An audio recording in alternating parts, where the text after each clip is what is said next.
Assalamu alaikum. Today's story will touch your heart and leave you deep in thought.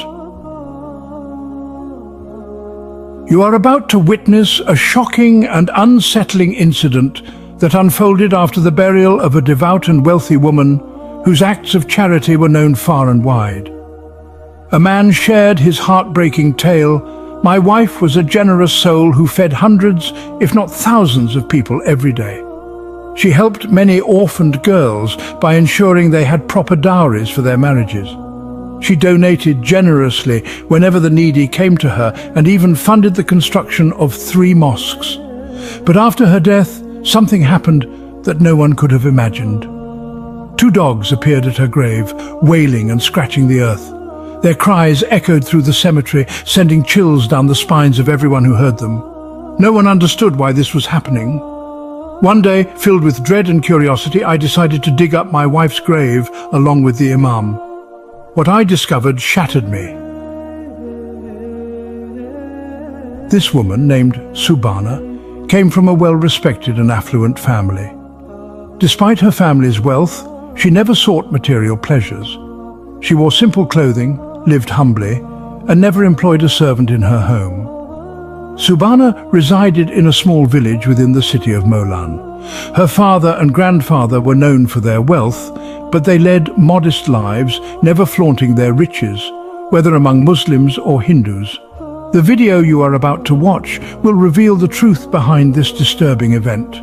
Please watch it till the end. And before we begin, let's take a moment to pray. O Allah, protect us from all sins and guide those who seek forgiveness. If you wish to avoid sin, type Ameen in the comments and like this video. If you haven't subscribed yet, please do so. Our goal for this video is 10,000 likes, so don't forget to give it a thumbs up. Now, let me take you back to the beginning. My name is Javed and I lived in Molan city. Mubana was my maternal cousin and we eventually married. Our life together was beautiful. For 10 years we lived happily, blessed with 2 children. During that time, Mubana dedicated herself to countless acts of kindness. Every day she made sure that at least 1,000 people in Molan city had food to eat. She also provided dowries for orphaned girls and financed the construction of 3 mosques. I could spend an entire day recounting the good deeds of my wife, but today my heart is heavy with grief because she is no longer with us. Her passing was sudden. A heart attack claimed her life one night. The news stunned our community. Our home had been filled with joy and there had been no conflicts between us. Yet fate dealt us a cruel hand. My children were devastated, especially our young daughter, and my relatives did their best to console them. Meanwhile, I sat with the men, overwhelmed by sadness. My mind went blank. I couldn't comprehend how I would continue living without my wife. Our children, still so young, would never experience the love of their mother again. After preparing my wife for burial, I was called inside to have one final glimpse of her before the funeral. When I saw her, my heart sank. I was a grown man, yet I couldn't control my tears. I loved my wife dearly. She was a woman of great virtue, and saying goodbye to her was the hardest thing I had ever done. But I mustered the strength to carry her body to the burial ground.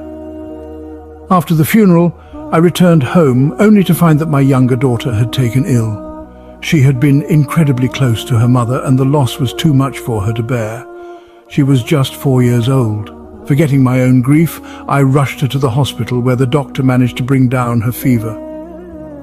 By the time we returned home, it was late in the day, and I couldn't make it back to my wife's grave to mourn. The next few days passed in a blur. My daughter's condition gradually improved, and I finally found the time to visit my wife's grave.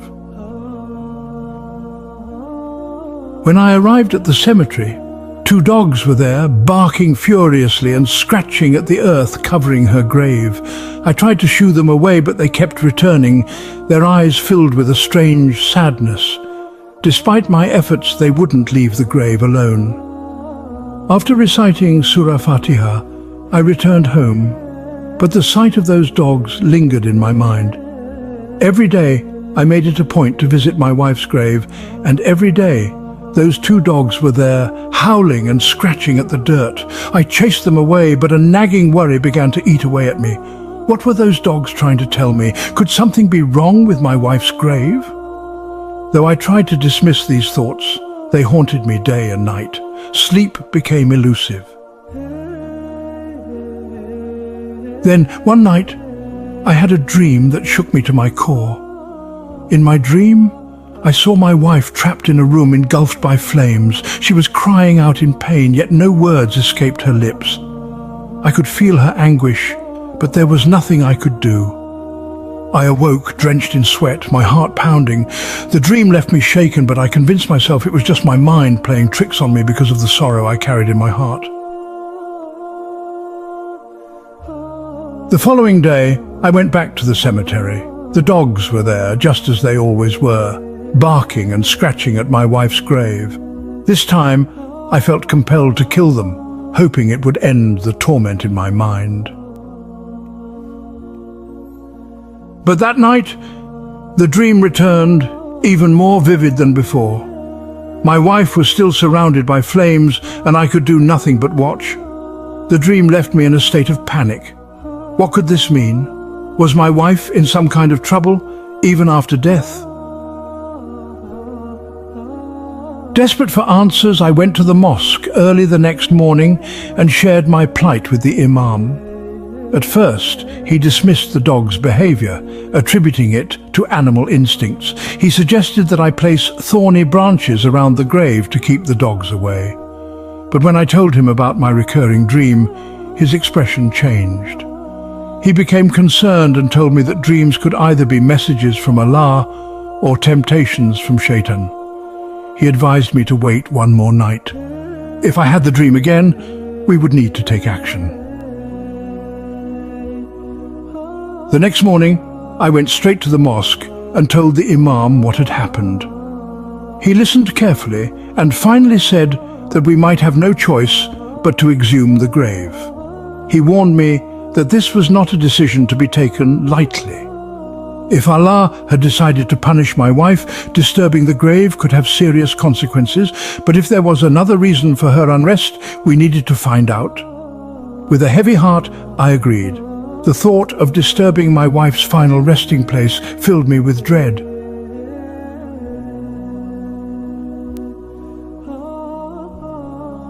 Together we went to the cemetery. The dogs were already there, digging furiously at the grave. The imam told me not to harm them, as they might be acting under divine guidance. Instead, he instructed me to dig where the dogs had been scratching. As I began to remove the earth, my hands trembled. I was filled with fear and prayed to Allah that there would be no punishment awaiting us. When I finally reached the depth where the dogs had been digging, what I saw made my blood run cold. My wife's grave had been desecrated, and inside I found something that no one should ever have to see. The imam, who had been reciting prayers the entire time, stopped and looked into the grave. His face turned pale as he whispered words of forgiveness. I couldn't hold back my tears. How could this have happened? My wife had been a righteous woman, yet here she was, suffering even in death. The imam asked me if I had ever noticed anything unusual at the grave before this, but I could only shake my head. Aside from the dogs, everything had seemed normal. The imam then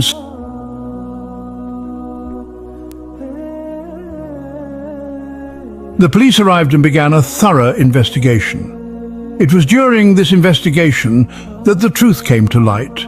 Days later, the police caught a man in the act of trying to disturb another grave. He was arrested, and we discovered that he had been performing dark rituals. The items found in my wife's grave, dolls smeared with blood and large needles, were part of his wicked practices. The realization that my wife had been tormented because of these evil acts broke me completely. The imam helped me remove the cursed items from my wife's grave, but the memories of that horrifying scene haunted me. I couldn't sleep at night, and I couldn't find peace. Every day, I returned to my wife's grave, praying and reciting the Quran, hoping to protect her from any further harm.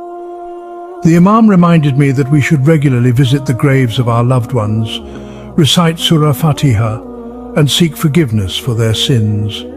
He said that black magic is a grave sin in Islam, and those who practice it are committing shirk for which there is no forgiveness. I was fortunate that Allah had shown me a sign, allowing me to save my wife from further torture. And so, dear viewers, this is the story I wanted to share with you today. If you found this video insightful, please share it with others. Let us all remember that the dead depend on our prayers. If you believe in this message, type Ameen in the comments and share this video so that others may also be reminded of the importance of seeking forgiveness for the departed.